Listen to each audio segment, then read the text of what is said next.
ஆட்சியில் பங்கு என்பது ஒவ்வொரு தொண்டனின் கோரிக்கையாக உள்ளது என கன்னியாகுமரி நாடாளுமன்ற உறுப்பினர் விஜய் வசந்த் பேட்டியளித்துள்ளார். தஞ்சாவூரில் இன்று செய்தியாளர்களை சந்தித்த கன்னியாகுமரி நாடாளுமன்ற உறுப்பினர் விஜய் வசந்த் கூறுகையில், 100 நாள் வேலை திட்டத்தில் மத்திய அரசு மாற்றம் கொண்டு வந்துள்ளது. இந்த திட்டத்தில் மாநில அரசு 40%, மத்திய அரசு 60% நிதி பங்கீடு என கொண்டு வந்துள்ளனர்.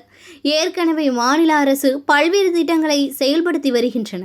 எனவே இந்த திட்டத்தை திரும்ப பெற வேண்டும் என தொடர்ந்து நாடாளுமன்றத்தில் கோரிக்கை வைத்து வருகிறோம். பாஜக அரசு மக்கள் விரோத ஆட்சி நடத்தி வருகிறது. மக்களுக்கு இல்லாமல் கார்ப்பரேட் நிறுவனங்களுக்கான ஆட்சியாக மாறி வருகிறது. அனைத்து துறைகளையும் தனியார் மயமாக்கி வருகிறது. வேலைவாய்ப்பு இல்லை, வறுமை தீரவில்லை. இதை சரி செய்ய எந்த நடவடிக்கையும் மத்திய அரசு எடுக்கவில்லை என்றும், ஆட்சியில் பங்கு என்பது ஒவ்வொரு தொண்டனின் கருத்தாக உள்ளது. மேலிட பொறுப்பாளர்கள் முதலமைச்சரிடம் கோரிக்கை வைத்துள்ளனர். கூடிய விரைவில் பேச்சுவார்த்தை தொடங்க உள்ளது. அதில் எல்லா முடிவாகும். அகில இந்திய காங்கிரஸ் தலைமை முடிவெடுக்கும் என்று எங்கள் கூட்டணி வலுவாக உள்ளது.